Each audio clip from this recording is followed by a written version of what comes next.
ও আল্লাহ, তুমি আমারে দুইটা চক্ষু দাও না,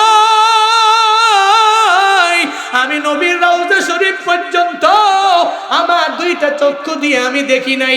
কাল হাসরের ময়দানে যদি আমার আল্লাহ আমাকে যদি বলে, ও বান্দা তুই জাহান্নামে যাও, আমি ওই দিন আমার আল্লাহকে বলবো, আল্লাহ আমি জাহান্নামে যাব না, যাব না, যাব না, যাব না, কারণ দুনিয়াতে আমার দুইটা চক্ষু তুমি দিলা না। এই দুইটা চক্ষুর বিনিময়ে কি আজকে আমাকে জাহান্নাম থেকে বাঁচায়া তোমার জান্নাতের মধ্যে আমাকে ঢুকায়া দেওয়া যায়? দুনিয়াতে এমন একটা হালাত কোন বান্দার একটা আছে আর একটা নাই। এজন্য আমার মাওলার দরবারে চায়, মুসা নবী সিনাই পর্বতে যাওয়ার পথে ধনীর সাথে মোলাকাত হলো। ধনী কি বলে, আমার টাকার দরকার নাই। একটু দূর যাওয়ার পরে এক গরিব মহিলার সাথে মোলাকাত হয়ে গেল। ওই মহিলা বলে, মুসা রে আমার টাকা নাই, আল্লাহকে বলবা আমাকে ধন সম্পদ দেওয়ার জন্য। আর কোন আমল করলে আমার আল্লাহ আমাকে পরিপূর্ণ ধন সম্পদ দিয়ে দিবে? আর একটু দূর মুসা নবী যাওয়ার পরে একটা ত্রিমুখী রাস্তা যখন সামনে আসলো, মানে তিনটা রাস্তা আসলো, ওই ত্রিমুখী রাস্তার মধ্যে এক আল্লাহর বান্দা, যার দুইটা হাত নাই, দুইটা পাও নাই, দুইটা হাত নাই, পা নাই, এই বান্দা বডি নিয়ে শুয়ে আছে। আর মুসা নবীর জিগায়, ও মুসা তুমি সিনাই পর্বতে দাঁড়াইয়া দাঁড়াইয়া আমার আল্লাহর সাথে কথা বলো। মুসা রে আমার আল্লাহকে নিয়ে জিগাইবানি, আল্লাহ কেন আমারে দুইটা হাত দিল না? ও মুসা রে আমার আল্লাহর কাছে গিয়া তুমি জিগাইবানি, আল্লাহ কেন আমারে দুইটা পা দিল না? কারণ যার দুইটা হাত নাই, দুইটা পা নাই, ও তো ঠিক মতো গাইতেও পারে না। ওই বান্দা মুসা নবীর চোখের পানি ফালাইয়া বলে, রে মুসা, এই দুনিয়াতে হাত দিয়া খাইতে কি মজা, আমি ওই মজাটা দুনিয়াতে পাই নাই রে মুসা। আমার পা দিয়া হাঁটলে কি পরিমাণ মজা, ওই মজাটা আমি দুনিয়াতে আসার পরে পাই নাই। আমার আল্লাহকে গিয়া জিগাইবানি, আমার আল্লাহ কেন আমারে হাত দেয় নাই? আমার আল্লাহকে গিয়া জিগাইবানি, আমার আল্লাহ কেন আমারে পা দেয় নাই? তিনজন ব্যক্তি তিন রকম ভাবে যখন জানায়া দিল, মুসা নবী সিনাই পর্বতে গিয়া দাঁড়াইয়া আমার মাওলাকে বলতে লাগলেন, হে মালিক, তোমার সাথে মুলাকাত করার লক্ষ্যে যখন আমি রওনা হয়ে গেলাম, আসার পথে একজন ধনীর সাথে মুলাকাত হয়ে গেল।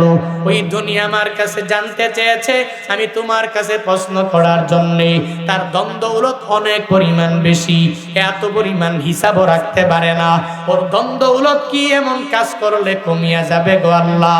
আল্লাহ পাক জানায়া দিলেন, ও মুসা যাও যাও, আর ওই ধনীওয়ালাকে গিয়া জানাইয়া দাও, ওই ধনীওয়ালা যদি তার সব টাকা পয়সা গুলো কমাইতে যায়, ও যাতে দুনিয়াতে আল্লাহর ইতাআত না করে, আমার নবীর আনুগত্য না করে না শুকরিয়া হয়ে যায়, মানে যাকাত না দেয়, তার ধন সম্পদ থাকার পরেও ও যাতে করে আমার আল্লাহর কাছে হতাশার মধ্যে পড়ে যায়, ডিপ্রেশনের মধ্যে পড়ে যায়, ও যাতে করে এক নাশুকরিয়া বান্দা যাতে করে হয়ে যায়। যদি হয়ে যেতে পারে, নাশুকরিয়া বান্দাদেরকে আমি আল্লাহ টাকা দেই না, এদেরকে ধন দৌলত দেই না। আবার যদিও দিলাম, যদি নাশুকরিয়া, যদি কুফরি করে করে করে করে টাকা পয়সার অস্বীকার করে, তার টাকা পয়সাগুলো আমি আল্লাহ অল্প টাইমের মধ্যে ছিনাইয়া নিয়া তাকে গরিব বান্দা আমি আল্লাহ নিজেই বানায়া দিব। নাউজুবিল্লাহ পড়বেন না? মানে তাকে জানাইবা ও ধন দৌলতের অনেক বেশি, এর হিসাব নাই। সে যে বলছে আল্লাহ কি কাজ করলে ধন দৌলতের পরিমাণটা কমে যাবে? আল্লাহ মুসারে কয়, মুসা যাও গিয়া জানাও যাতে করে যাকাত না দেয়, আর যাতে করে কুফরি করে। আল্লাহ যা দিয়েছেন আলহামদুলিল্লাহ পড়লে বাড়বে না কমবে? কথা বলে না কেন? বাড়বে না কমবে? আল্লাহ যা দিয়েছেন এগুলোর উপরে শুকরিয়া আদায় করলে অটোমেটিক্যালি বেড়ে যাবে। আর যদি না শুকরিয়া করে, কুফরি করে, তাহলে অটোমেটিক কমে যাবে। এই ঘোষণা কার? আরো জোরে বলেন। সন্দেহ আছে? লাইন শাকারতুম লাযিদান্নাকুম, যদি শুকরিয়া আদায় করো বাড়ায়া দিব, অস্বীকার করলে সিনায়া নিব। এটা আল্লাহ পাকের স্পষ্ট ঘোষণা। তো মুসা রে তুমি যাও, তাকে গিয়ে জানাও যদি টাকা পয়সাগুলো কমাইতে চায় ওরে গিয়ে বলো যাতে করে যাকাত দেওয়া বন্ধ করে দেয়। আমাদের সমাজে ধনীওয়ালারা অনেকে আছে, যাকাত দিতে চায় না, ধন দৌলত কমে যাবে, আছে না নাই? আছে না নাই? অথচ যাকাত না দিলে ধন দৌলত কমে, যাকাত দিলে আল্লাহ পাক ধন দৌলতের পরিমাণ বাড়ায়া দেয়। পড়েন না সুবহানাল্লাহ। আর যাকাত দেনেওয়ালার ঘরের মধ্যে রহমত, যাকাত দেনেওয়ালার ঘরের মধ্যে বরকত। যেই বান্দা দান করতে জানে ওর ঘরে বরকত, ঘরে রহমতের কোনো শেষ নাই। কিন্তু আমরা এমন এক মুসলমান আজকে হয়ে গেছি, যাকাতের টাকা পয়সা সব ধন দৌলত যা কিছু আছে এই সব কিছু গরিবেরা আমার কাছে আসলে একজনকে ধমক দিব, আর একজনকে ইচ্ছা পুচ্ছা কিছু দিয়ে বুঝাই দিব। যাকাত যদি আসে 1.5 লাখ দেয় 50,000, যাকাত আসে যদি 3 লাখ দেয় মাত্র 20,000। এমন ধনী আমাদের সমাজে আছে না নাই? নাই। তুমি রমজান এলে রাখো না রোজা, দিনকে করো আঘাত, পয়সা করির নেই তো অভাব, দাও না তো যাকাত। তুমি ইমানদারির বড়াই করো, নেই তোমার ইমান, ইমানদারির বড়াই করো, নেই তোমার ইমান। তুমি কেমন মুসলমান, তুমি কেমন মুসলমান, সবাই কেমন মুসলমান তুমি। তুমি নবীর উম্মত দাবি করো, সুন্নাহ মানো না, নবীর অপমানে তোমার হৃদয় কাঁদে না। তুমি বিজাতীয় সংস্কৃতিতে সপেছো পরাণ, বিজাতীয় সংস্কৃতিতে সপেছো পরাণ। তুমি কেমন মুসলমান, তুমি কেমন মুসলমান, কেমন মুসলমান তুমি কেমন মুসলমান। নামাজের সাথে নাই পরিচয়, মানো না কোরআন, নামাজের সাথে নাই পরিচয়, মানো না কোরআন। তুমি কেমন মুসলমান, তুমি কেমন মুসলমান, কেমন মুসলমান তুমি কেমন মুসলমান। তুমি সুদের টাকায় প্রাসাদ করো, ঘুষ ছাড়ো না, দিন দুঃখী না খেয়ে মরে খবর রাখো না। তুমি ঘুষ খেয়ে বিচার করো, সাজিয়া প্রদান, ঘুষ খেয়ে বিচার করো, সাজিয়া প্রদান। তুমি কেমন মুসলমান, তুমি সবাই কেমন মুসলমান, তুমি কেমন মুসলমান, কেমন মুসলমান তুমি কেমন মুসলমান। নামাজের সাথে নাই পরিচয়, মানো না কোরআন, নামাজের সাথে নাই পরিচয়, মানো না কোরআন। তুমি কেমন মুসলমান, তুমি কেমন মুসলমান, কেমন মুসলমান তুমি কেমন মুসলমান। ঠিক কিনা? মুসলমানের পরিচয় ও নামাজ পড়বে, মুসলমানের পরিচয় ও রোজা রাখবে, মুসলমানের পরিচয় ও যাকাত দিবে। গরিব তার কাছে আসবে না, ও গরিবের দুয়ারে দুয়ারে দরওয়াজার সামনে গিয়ে দরজায় কোরআনের এরপরে গরিবের হক তার কাছে পৌঁছায় দিবে। কারণ যাকাতেরই হক এটা গরিবের, গরিবের হকটা। ও গরিব আসবে আমার বাড়িতে এসে লাইন ধরবে, বিশাল লাইন ধরে নিয়ে যাবে, আমি কেন যাব না? এরকম মুরল সাথে যাবে না, নিজের যা আছে নাম ফুটানোর জন্যে, ভিডিও করার জন্যে, কয়েকটা ছবি তোলার জন্যে, ভাইরাল হওয়ার জন্যে। যাকাত দিলে আমার মাওলার দরবার পর্যন্ত এই যাকাত পৌঁছবে না, পৌঁছবে না, পৌঁছবে না। ঠিক কিনা? এই জন্য যাকাত দিবেন, আল্লাহ পাক রিজিকের মধ্যে বরকত দিয়ে দেবেন। আমরা যাকাতটাকে কন্টিনিউ করব। মুসা নবীর কাছে মনে আসছে কাহিনী, ওই যে ধনী ব্যক্তি টাকা পয়সা অনেক বেশি, কমে না কে? মুসা নবী আল্লাহরে জিগাও, ঠিক আছে, আল্লাহর কাছে জিগানোর পর আল্লাহ বলতেছে যাও মুসা নবী জানাইয়া দাও ও যাতে করে যাকাত না দেয়, যদি না দেয় তো অটোমেটিক্যালি তার টাকা পয়সার হার কমে যাবে। 2 নম্বরে ওই মহিলা মনে আসেনি? ওই মহিলার ব্যাপারে, যেই মহিলার টাকা নাই, কোনো কিছু নাই, কোন রকম মহিলার চলাফেরা, ওই মহিলাটা মুসা নবীরে জাগাইলো, ও মুসা নবী তুমি আল্লাহর সাথে কথা বলো, আল্লাহকে জিগাইবানি আমাকে কেন আল্লাহ টাকা দেয় না? আমার আল্লাহকে গিয়া জিগাইবা। আল্লাহ পাক মূসা নবীরে জানায়া দিল, মূসা যাও যাও আর মহিলার কাছে গিয়া জানায়া দাও, ওই মহিলাকে বলো যে মহিলা যাতে করে বেশি বেশি শুকরগুজার হয়ে যায়, আল্লাহ তাকে যা দিয়েছেন তা যাতে করে মেনে নেয়, আলহামদুলিল্লাহ বলে মেনে নেয়। ও গরিব, টাকা নাই পয়সা নাই, আল্লাহ দেয় নাই, হতাশার মধ্যে পড়ার দরকার নাই, চুরি করার দরকার নাই, ডাকাতি করার দরকার নাই, অন্যায় অপরাধের দিকে যাওয়ার দরকার নাই। আল্লাহ যা দিয়েছে তুমি আলহামদুলিল্লাহ বলে বলে জানায়া দাও। আপনি একটা মুসল্লা তো আছে, ফজরের নামাজে আল্লাহ পাক একটা নামাজ রেখে দিলেন, যেই নামাজ হলো তাহাজ্জুদের নামাজ। ওমিনাল লাইলি ফাতাহাজ্জাদ বিহি নাফিলাতান লাক আসা আইয়াবআসাকা রাব্বুকা মাকামাম মাহমুদা। আল্লাহ পাক একটা নামাজ রাখলেন, ফজরের নামাজের আগে তুমি মুসল্লায় দাঁড়ায়া যাও, ওই জায়গায় দাঁড়াইয়া আমার আল্লাহকে বারবার ডাক দাও, হে মালিক আমাকে তুমি ধন দৌলত দাও না, আল্লাহ তুমি আমাকে ধন দৌলত দিবা, ও আল্লাহ তুমি আমারে ছেলে দাও নাই ছেলে দিবা, মেয়ে দাও নাই মেয়ে দিবা। আল্লাহর সাথে সরাসরি কানেকশন লাগাইয়া ওই ফজরের নামাজের আগে বান্দা তুমি 2 রাকাত 4 রাকাত 6 রাকাত তাহাজ্জুদের নামাজ আদায় করে ওই সময় আমার মাওলার দরবারে চাও। আল্লাহ পাক মূসা নবীর মাধ্যমে জানায়া দিলেন, ও মূসা রে ওই মহিলার কাছে যাও আর মহিলার কাছে গিয়া জানায়া দাও ওর টাকা পয়সা অটোমেটিক বাড়বে, ও যাতে করে কোনো হতাশার মধ্যে না পড়ে। আমি আল্লাহর উপরে যদি তাওয়াক্কুল করে করে চলতে পারি, আমি আল্লাহ একদিন তারে বড় প্রতিদান দিয়া দিব।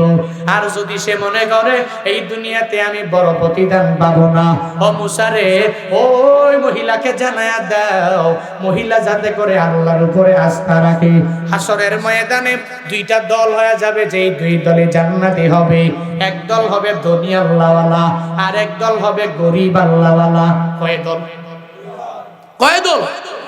জান্নাতীদের মধ্যে 2 দল, এক দল ধনী আল্লাহওয়ালা আর এক দল হলো গরিব আল্লাহওয়ালা। এইতে 2টা দল হয়ে যাবে, এই 2 দলই জান্নাতের মধ্যে চলে যাবে। দুনিয়াতে যেই ধনীরা টাকা পয়সা পাওয়ার পরে ধন দৌলত হওয়ার পরেও যাকাত দিল, শুকর আদায় করলো, আল্লাহকে বললো না, এই ধনীদেরকে আল্লাহ এই দিন মায়া করে বলবে, ও ধনী যাও যাও জান্নাতে ঢুকে যাও। আর যেই গরিবেরা দুনিয়াতে টাকা পয়সা পাইলো না, কোন রকম চলাফেরা করলো, সকাল বেলার খাবার জোগাড় করলে দুপুর বেলা খাবে কি, দুপুর বেলা খাওয়ার পরে রাতের বেলা খাবে কি, এই চিন্তা নিয়ে যারা চললো, আমার মাওলার উপরে তাওয়াক্কুল ভরসা করাটা ছেড়ে দেয় নাই, আল্লাহর উপর তাওয়াক্কুল করে করে চললো। আল্লাহ পাকের পয়গম্বর মদিনাওয়ালা নবী আমাদের নবী জানায়া দেয়, হাসরের ময়দানে ওই গরিব আল্লাহওয়ালা জান্নাতীদের কি পরিমাণ দাম হয়ে যাবে।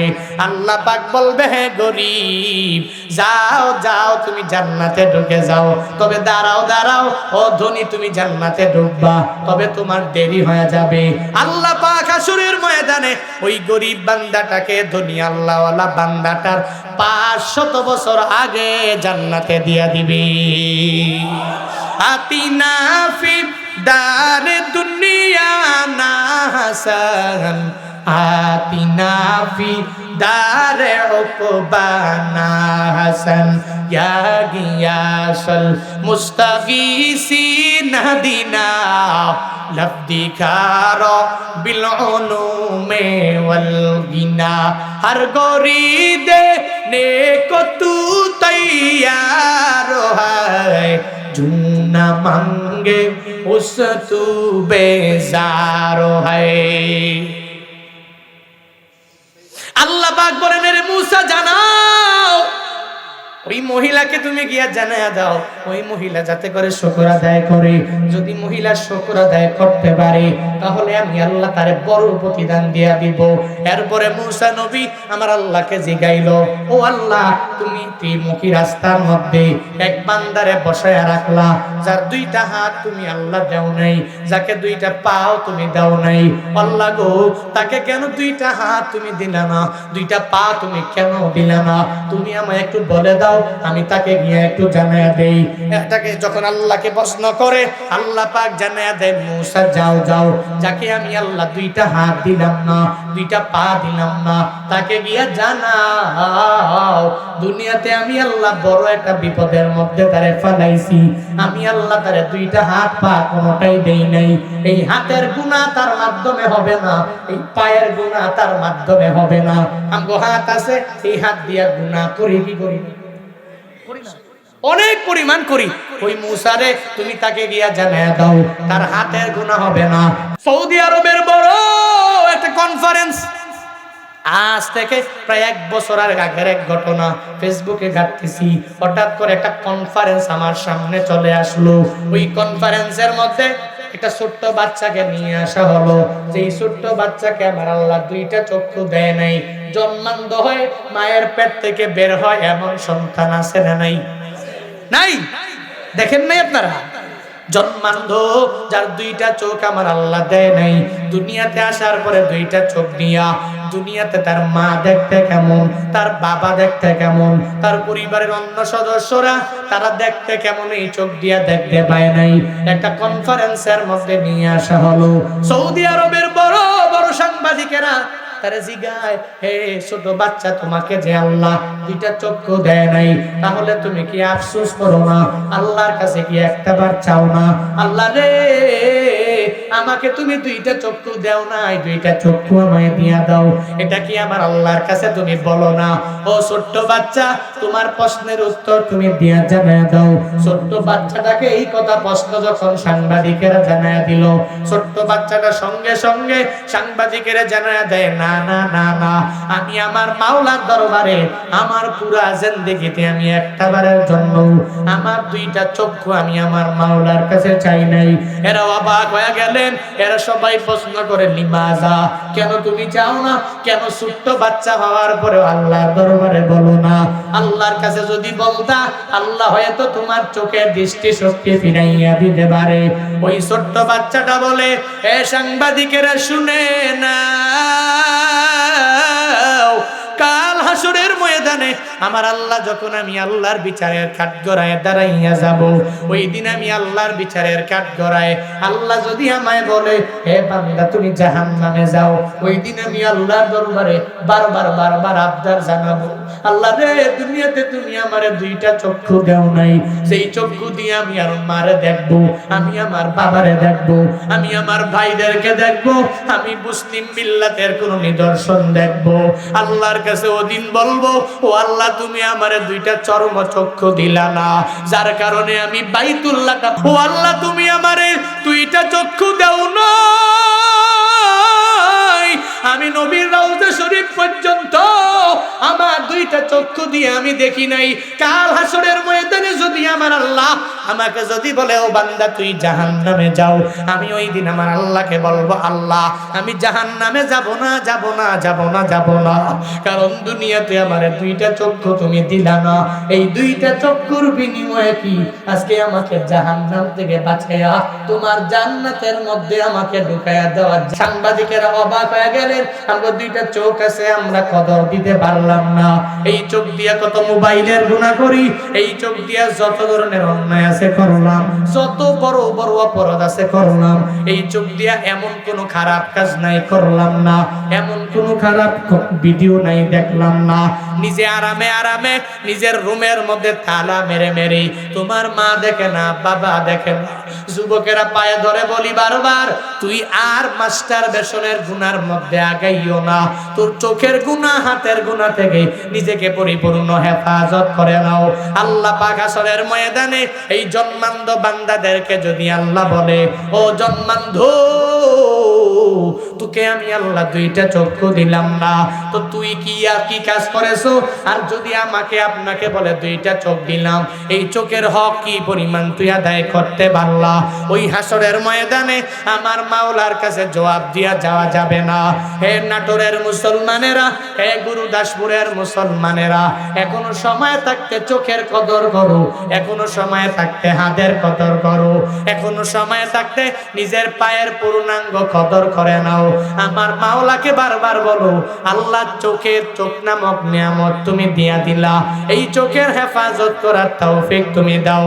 ও আল্লাহ, এই দুইটা হাত তুমি আমারে মায়া করে দিলা, এই হাতের নিয়ামত ভোগ করার পরে আয় আল্লাহ হাতটার যত গুনাহ আছে হেফাজত করে নাও।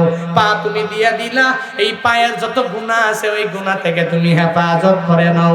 আল্লাহর কাছে যদি হাসরের ময়দানে নিজে নিজে বাঁচিয়া এক আল্লাহর ইতাআত করে করে ওই নবীর সুন্নতের ইত্তেবা করে করে জান্নাতি যদি হতে চাও, কারা কারা চাও দুইটা হাত তুলে মালিককে দেখায়া দাও। ও দয়ার মালিক, তাকায়া দেখো এই নাটোরের গুরুদাসপুরে, ও মাওলা গভীর রাত তোমার কতগুলো বান্দা হাত বাড়াইলো। আয় আল্লাহ, আমাদের সবাইকে তুমি হাতের গুনাহ থেকে হেফাজত করে রাখিও। আয় আল্লাহ, তুমি পায়ের গুনাহ থেকে হেফাজত করিও, চোখের গুনাহ থেকে হেফাজত করিও। আয় আল্লাহ, যাতে করে আমরা নাশুকরিয়া বান্দা তোমার না হয়ে যাই। আয় আল্লাহ, শাকের বান্দা তুমি আমাদেরকে বানাইয়া দাও। তোমার কোরআন দ্বারা নিজের জিন্দেগিটাকে গঠন করার তৌফিক দাও। ওই নবীর সুন্নতের উপরে আমল করার তৌফিক দান করো। চলার পথে সাহাবায়ে কেরামদেরকে রোল মডেল নমুনা বানাইবার তৌফিক তুমি সবাইকে দাও। সকলে পড়ি আমিন। আরো জোরে পড়েন, আরো জোরে পড়েন। তাহলে এক নাম্বার ইতাআত কার? কার? আল্লাহকে দেখা যায়, দেখছি কোনোদিন? দেখি নাই, যেহেতু কোরআন আছে না নাই? কার কালাম? কার কালাম? কার কথা? তো আল্লাহর কথা মানলে আল্লাহকে মানা হলো কি হলো না? আল্লাহর কথা মেনে চলবো, কোরআন দ্বারা নিজের জিন্দেগিটাকে গঠন করব। দুই নাম্বার, ওই নবীর সুন্নতের উপরে আমল করব। নবী জিন্দেগিতে মিথ্যা বলে নাই, আমি মিথ্যা বলতে পারি না। নবী জিন্দেগিতে ওয়াদা করে ওয়াদা খিলাফ করে নাই, আমি করতে পারি না। নবী জিন্দেগিতে কাফেরকেও গালি দেয় নাই, দিছে নাকি? দিছে? জিন্দেগিতে গালিগালাজ করে নাই, আমি গালিগালাজ করতে পারি না। নবী আমার পুরো জিন্দেগিতে একটা মানুষের অন্তরে কষ্ট দেয় নাই, আমি আমার দেহ, আমার হাত, আমার পা, আমার মুখ, আমার জবানের কথা দ্বারা পৃথিবীর কোনো ব্যক্তিকে আমি কষ্ট দিব না। তাহলে নবীর পূর্ণাঙ্গ ইতাআত হবে, নবীর পূর্ণাঙ্গ আনুগত্য হবে। হাসরের ময়দানে নবীর সুপারিশ নিয়ে আল্লাহ পাকের জান্নাত পর্যন্ত পৌঁছে যাবে। আল্লাহ সবাইকে আল্লাহর কোরআন, নবীর সুন্নাত মেনে জিন্দেগি গঠন করার তৌফিক দিদ্দালাহু ওয়ালা মিসলাহু ওয়ালা মাসিলালা। وأشهد أن سيدنا وسندنا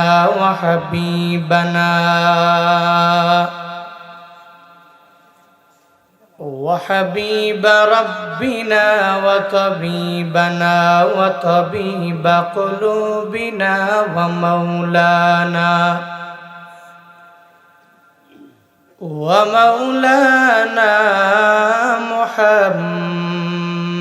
محمدا عبده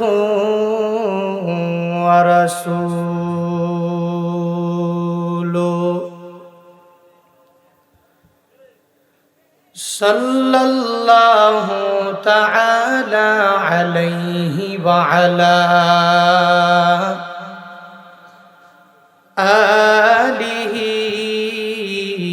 وأصحابه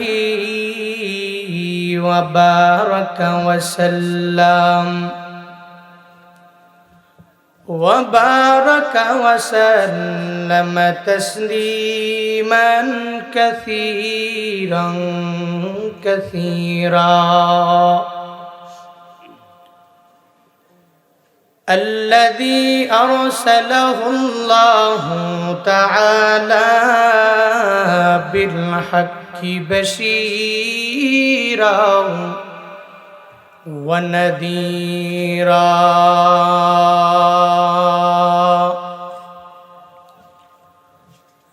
وداعيا إلى الله بإذنه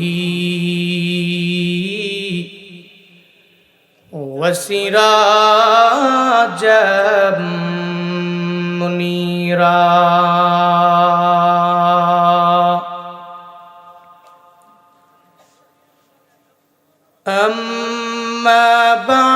فأعوذ بالله من الشيطان الرجيم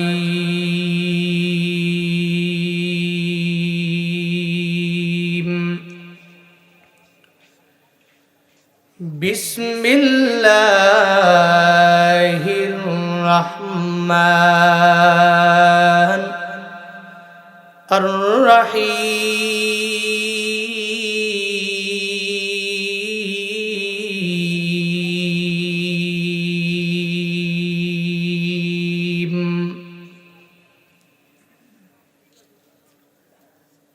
قل أطيعوا الله والرسول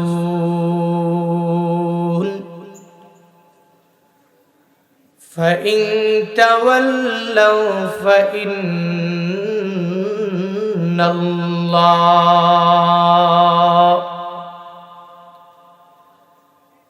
فإن الله لا يحب الكافرين.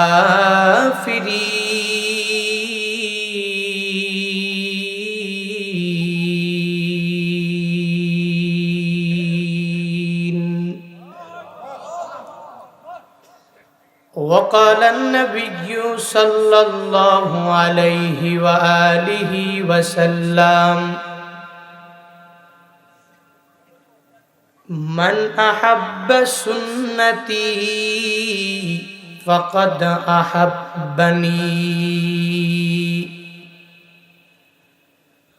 ومن أحبني كان معي في الجنة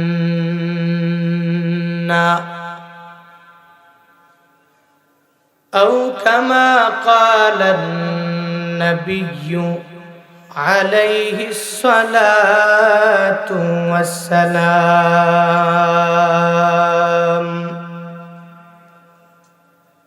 صدق الله مولانا العظيم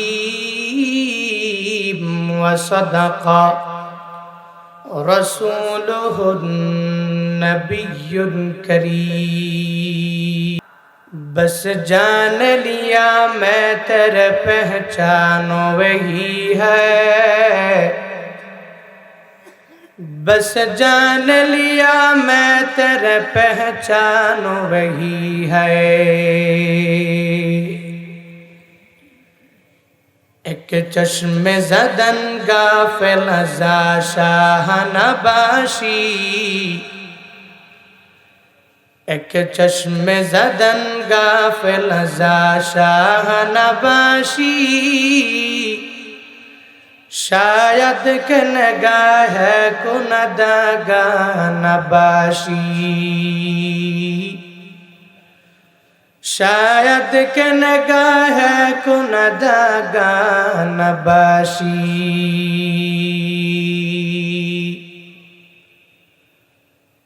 वुल्फत में बराबर के वफा हो के ज़फ़ा हो, वुल्फत में बराबर के वफा हो के ज़फ़ा हो, हर चीज़ में लज्जत है अगर दिन में मज़ा हो, हर चीज़ में लज्जत है अगर दिल में मज़ा हो।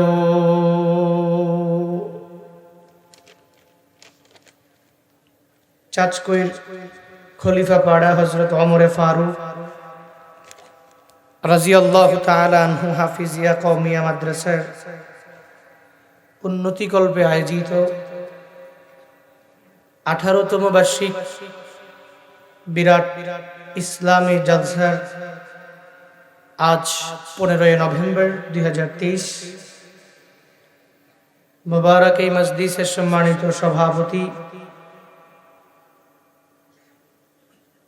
দর্শন বিভাগ সরকারি এডওয়ার্ড কলেজ পাবনায়ের প্রাক্তন বিভাগীয় প্রধান আলহাজ প্রফেসর AKM নুরুল ইসলাম মৃধা সাহিব খলিফাপাড়া, আজকের এই মাহফিলের সম্মানিত সহ সভাপতি, এই খলিফা পাড়ার অনেক দামি দামি ব্যক্তিবর্গরা রয়েছেন। আজকের এই মাহফিলের সম্মানিত প্রধান অতিথি, আপনাদের মাননীয় মেম্বার অফ পার্লামেন্ট জনাব আলহাজ ডাক্তার মোহাম্মদ সিদ্দিকুর রহমান পাটওয়ারি সাহিব। আজকের এই মাহফিলে আমার পূর্বেই কোরআন এবং হাদিস থেকে কথা বলেছেন গোবিন্দগঞ্জ হাই স্কুল জামে মসজিদ গাইবান্ধা এর সম্মানিত খতিব, আন্তর্জাতিক খ্যাতি সম্পন্ন মুফাসসিরে কোরআন, বিশিষ্ট ইসলামী চিন্তাবিদ হযরত হাফেজ কারি মাওলানা মোহাম্মদ আব্দুর রহিম সাহিব দামাত বরকাতুহুম বগুড়া। আজকের এই মাহফিলে আমার পূর্বেই সুন্দর কথা বলা নিয়ে মাদ্রাসার বিভিন্ন বিষয়ে কথাবার্তা বলে আদায় করেছেন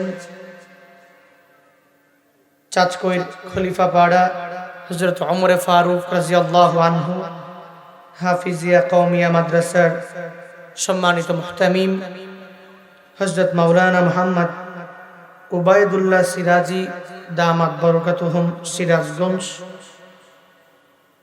আজকের মাহফিলের বিশেষ অতিথি অনেকের নাম রয়েছে।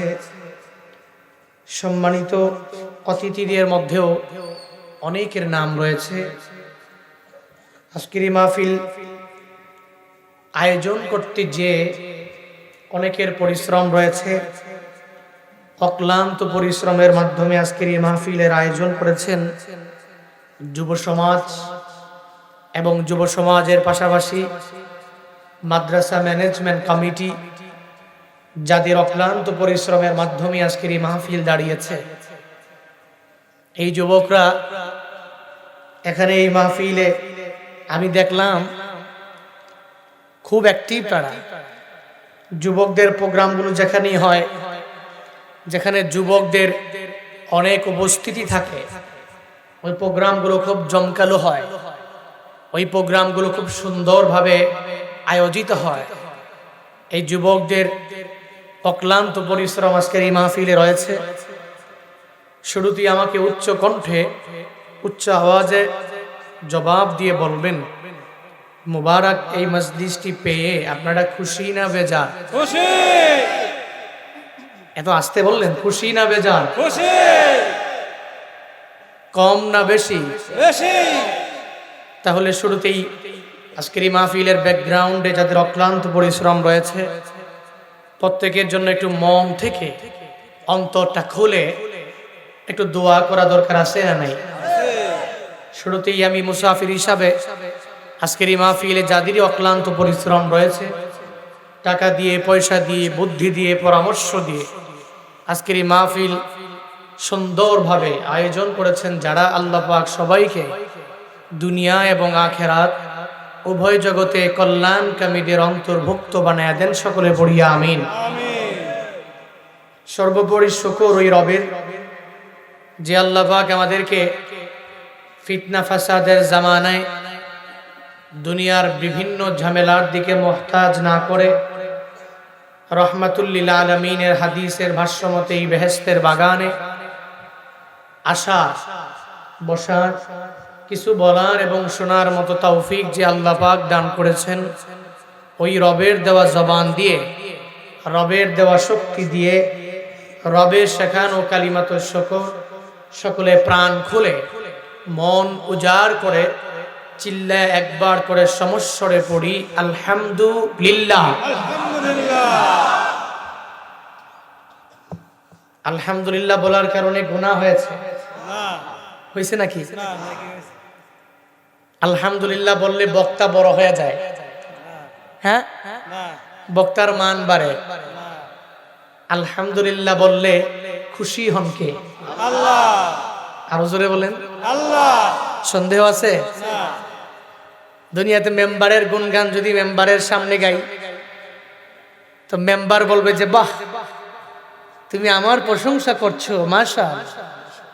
মেম্বার তার পেছনে পেছনে তাকে রাখবে, কারণ জানে ও আমার প্রশংসা করে, কোশ্চিন কালেও কোনো ক্ষতি করবে না। চেয়ারম্যান, এর প্রশংসা যে করবে, চেয়ারম্যান মনে মনে ভাববে মাশাআল্লাহ, এই লোক তো বড় ভালো মানুষ, ও আমার প্রশংসা করতে জানে। মৃত্যু পর্যন্ত চেয়ারম্যান তাকে তার জায়গা থেকে দূরে সরাইয়া দিবে না, দূরে ঠেলে দিবে না। মেম্বার অফ পার্লামেন্ট একই রকম, তার প্রশংসা করলে সে মহা খুশি, মাশাআল্লাহ এই এলাকার লোকেরা আমার প্রশংসায় পঞ্চমুখ হয়ে যায়। দুনিয়াতে মানুষগুলো তার প্রশংসা করলে খুব খুশি হয়। আমার আল্লাহ আসমান দিয়েছেন, জমিন দিয়েছেন, আমাকে বানিয়েছেন, আপনার মাকে বানিয়েছেন, আপনার বাবাকে সৃষ্টি করেছেন। এই পৃথিবীতে যা কিছু দেখি আর না দেখি সব কিছু কে বানিয়েছেন? আল্লাহ। আরো জোরে বলেন আল্লাহ। তো আল্লাহ যে বানাইছেন, আম করে এত কিছু দিলেন, আমি যদি রবের প্রশংসা করি, এটা আলহামদুলিল্লাহ বলার মাধ্যমে এবং আল্লাহ পাকের প্রত্যেকটা আদেশ মানার মাধ্যমে যদি রবের প্রশংসায় নিজেকে পঞ্চমুখ করে দিতে পারি, তাহলে ওই রব আমাদের প্রতি খুশি হবেন না বেজার হবেন? কি মনে হয়, খুশি হবেন না বেজার হবেন? আল্লাহ পাক খুশি হয়ে যাবে। এজন্য ওই রবের প্রশংসা আমরা বেশি বেশি করব। পারবো তো ইনশাআল্লাহ? সকলে আবারও আল্লাহকে সন্তুষ্ট করার লক্ষ্যে একবার করে চিল্লায়া পড়ি আলহামদুলিল্লাহ। আরো জোরে পড়ি আলহামদুলিল্লাহ। রবের প্রশংসা সর্বাবস্থায় করব। রাত অনেক গভীর, অনেক কথা শুনেছেন, ইন ফিউচারেও বিভিন্ন প্রোগ্রামে শুনবেন। গভীর রাত, তফসিল ঘোষণা হয়েছে, ঢাকা পার হয়ে কুমিল্লা যাব। এলাকার রাস্তাঘাটগুলো ভালো না। আমি গতকাল কি বলেছি, দেশটা একটু অস্থিতিশীল পর্যায়ে চলছে, বিভিন্ন রাস্তাঘাটে চলাফেরা করতেও খুব কষ্ট। এই জন্য ওই দিকে লক্ষ্য করেই অনেক রাত আমি করব না, যতক্ষণ করব কিছু কথা খুতবায়ে তিলাওয়াতকৃত আয়াতে কারিমার উপরে বলবো। আপনারা ধৈর্য সহকারে শুনবেন তো ইনশাআল্লাহ? ওঠাউঠি করবেন না তো ইনশাআল্লাহ? আমরা আখিরি মুনাজাত দিয়ে, আমি রাত করবো না, আমি জানি, আমি রাত করি না, কোথাও করি না ভাই। একটু ধৈর্য সহকারে আখিরি মুনাজাত পর্যন্ত থাকবেন, মুনাজাত দিয়ে এরপরে বাড়ি যাবেন। কারা কারা পারবেন কষ্ট করে দুইটা হাত তুলে মালিককে দেখায় দেন। লিল্লাহে তাকবীর, লিল্লাহে তাকবীর। আল্লাহ পাক প্রত্যেকের হাত কবুল করো। আখিরি মুনাজাত দিয়ে বাড়িতে যাওয়ার তৌফিক আল্লাহ সবাইকে দান করুক। সকলে বলি আমিন। পবিত্র কালামুল্লাহ শরীফের যে আয়াত তিলাওয়াত করেছি, আল্লাহ পাক রব্বুল আলামিন শুধুমাত্র এই তিলাওয়াতকৃত আয়াতে কারিমায়ে এই ব্যাপারে আদেশ দেন নাই। আল্লাহ পাক কোরআনে মাজিদে বিভিন্ন জায়গায় এই ইতোয়াত করার ব্যাপারে আল্লাহ আদেশ দিয়েছেন। আর আল্লাহ পাকের যেটা আদেশ, এটা বান্দার জন্য মানা ফরজে আইন, মানতে হবে। কারণ আদেশটা তো দুনিয়ার কোনো ব্যক্তির নয়, কোনো বক্তার বানানো নয়। এই আদেশটা কে করেছেন? আরো জোরে বলেন। আল্লাহ পাক যেই জায়গায় আদেশ করেন, এই আদেশ কি দামি না কম দামি?